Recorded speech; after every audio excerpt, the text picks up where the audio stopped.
Everyone keeps telling me how my story is supposed to go. Nah, I'ma do my own thing. Once in a while कुछ ऐसी movies आती हैं जिनको देख के सब एग्री करते हैं कि ये फिल्म लिटरली एक मास्टरपीस है। मैं उन फिल्म्स की बात नहीं कर रहा जिनको लोग फालतू में ऊपर चढ़ा देते हैं क्लिक्स के लिए या अटेंशन के लिए, बट वो फिल्म्स जिनको देख के सही में लगता है कि क्या कमाल की फिल्म बनाई है। तो अक्रॉस द स्पाइडर वर्स मेरे लिए उन ग्राउंड ब्रेकिंग फिल्म्स में से एक है। इनटू द स्पाइडर वर्स, जो कि पहली कहानी है माइल्स मोरालेस के ऊपर, भी कमाल की फिल्म थी। उस फिल्म को बहुत तारीफ मिली और बहुत सारे अवार्ड्स भी, और अवी अराड जो उस फिल्म के प्रोड्यूसर थे उन्हें एग्जैक्टली पता था कि वो क्या कर रहे हैं। उन्हें लगा था कि वेनम उनके लिए एक बड़ी हिट साबित होगी, बट इनटू द स्पाइडरवर्स के आने के बाद उन्हें समझ आ गया था कि फ्यूचर स्पाइडरवर्स में ही है, और इसलिए हमें नो वे होम मिली जिसका अपना एक अलग ही इंपैक्ट था, फॉर बेटर और वर्स। सोनी के बिग बॉसेस ने स्पाइडरवर्स के सक्सेस को देखने के बाद ऑब्वियसली इस पे कैपिटलाइज करने का सोचा, बट आई फील वो मिस कर गए वो चीज जो इन स्टोरीज को स्पेशल बनाती है। स्पाइडरवर्स का आइडिया ऑब्वियसली अच्छा है, बट वो चीज जो स्पाइडरमैन की स्टोरीज को स्पेशल बनाता है वो ये है कि एक लड़का विद अ गुड हार्ट इतनी बड़ी रिस्पॉन्सिबिलिटीज और टफ चैलेंजेस के साथ डील कर रहा है while growing up in a world जो बहुत स्केरी एंड अनप्रेडिक्टेबल है। अक्रॉस द स्पाइडरवर्स को मैं one of the best Spiderman stories में से एक इसलिए मानता हूँ क्योंकि इसमें माइल्स उस ट्रेजेडी के अगेंस्ट लड़ने की कोशिश करता है जो स्पाइडरमैन को हमेशा फॉलो करती आई है। और ऐसा भी नहीं है कि ये आइडिया बिल्कुल न्यू है, क्योंकि हर स्पाइडरमैन स्टोरी में हीरो यही चाहता है कि वो दर्द को रोक सके और जिनसे वो प्यार करता है उनके साथ रह सके, और ये मूवी इस चीज को बहुत अच्छे से हैंडल करती है। हर एक सीन, एक्शन, लाइन और हर एक लुक माइल्स के स्ट्रगल को दिखाती है, और हम चाहते हैं कि वो जीते,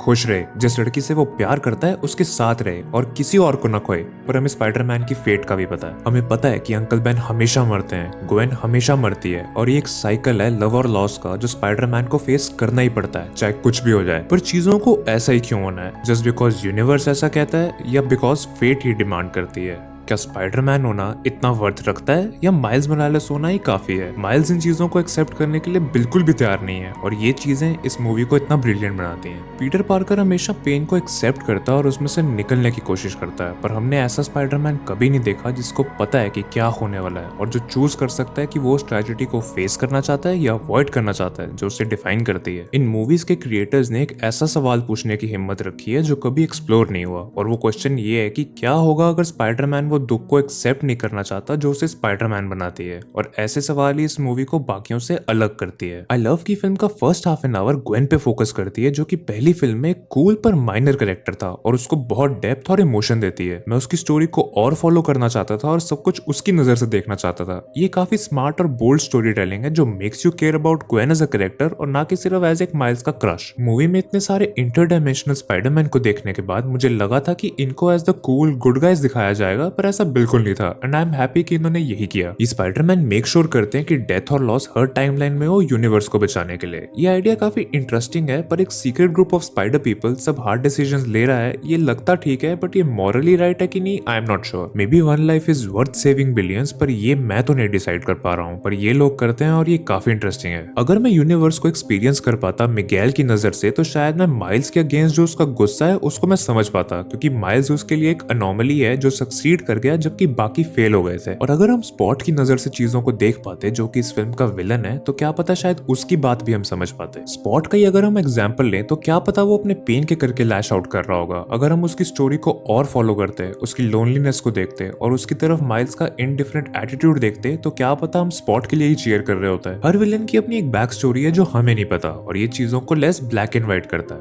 और यहीं से अच्छी कहानियां निकल कर आती हैं। अक्रॉस द स्पाइडरवर्स बिल्कुल न्यू नहीं है, बट ये एक बहुत ही फ्रेश पर्सपेक्टिव और केयर से एक्सप्लोर करी गई है। इस मूवी ने सुपर हीरो मल्टीवर्स का बेस्ट यूज किया है, क्योंकि ये रियल और रिलेटेबल फील होती है, ना कि दूसरी फिल्मों की तरह जिसमें बहुत सारे कैरेक्टर्स को बस एक साथ फेंक दिया है एक फिल्म में। Doctor strange multiverse of madness इस चीज का एक बहुत बड़ा एग्जांपल है कि मल्टीवर्स का कांसेप्ट और इतने सारे कैरेक्टर्स यूज करने के बाद भी एक भी मोमेंट ऐसा नहीं था जिसका कोई इम्पैक्ट पड़ा हो। एटलीस्ट मेरे लिए तो एक भी मोमेंट नहीं था। पर जब मैं क्रॉस द स्पाइडरवर्स को देखता हूँ तो मैं ऐसे बहुत सारे इम्पैक्टफुल मोमेंट्स गिना सकता हूँ, और ये फिल्म तो मैं इस चीज का एहसास दिलाती है कि जो दर्द, लॉस और स्ट्रगल से हम गुजर रहे हैं, हम उन मोमेंट्स में अकेले नहीं हैं, बल्कि ये चीजें हम सबके साथ हो रही हैं और ये चीजें हम सब शेयर कर रहे हैं। इस फिल्म के सिर्फ कूल विजुअल्स या क्रिएटिव चॉइसेस ही इसको स्पेशल नहीं बनाते, बल्कि वो इमोशंस हैं जो ये फिल्म्स कन्वे करते हैं। स्पाइडरमैन एक सुपर हीरो इसलिए नहीं है कि वो दीवारों पे चढ़ सकता है या स्विंग कर सकता है, बल्कि वो लोग जो मास्क के पीछे हैं, जैसे पीटर, माइल्स या ग्वेन, वो हमें इस कैरेक्टर के साथ कनेक्ट करते हैं। ये डिबेट करना कि कौन स्पाइडरमैन है, पीटर या माइल्स में से, आई थिंक ये डिबेट काफी यूजलेस है। स्पाइडरमैन एक सिंबल है जो कोई भी बन सकता है। ये उस इंसान के बारे में है जो मास्क के पीछे है, ना कि किसी नाम के बारे में। माइल्स मोरालेस का पीटर पार्कर से अलग होना उसे वो ताकत देता है कि वो अपनी तकदीर खुद लिख सके। माइल्स उन लोगों में से नहीं है जो मोल्ड में फिट होते हैं, और यही चीज माइल्स की स्ट्रेंथ है। स्पाइडरवर्स मूवीज हमें आर्ट और स्टोरी टेलिंग की असली ताकत को दिखाते हैं। ये मूवीज सिर्फ ब्लॉकबस्टर्स ही नहीं बल्कि ये इंसानियत के बारे में है और एक बदलाव लाने के बारे में है। ये मूवीज पूरी एक नई जनरेशन को इंस्पायर करेंगे अपनी सपनों की तरफ जाने के लिए और अपनी कहानियां बताने के लिए। स्पाइडरमैन का कैरेक्टर भी हमें यही सिखाता है कि बी योरसेल्फ, उससे बड़ी कोई चीज नहीं।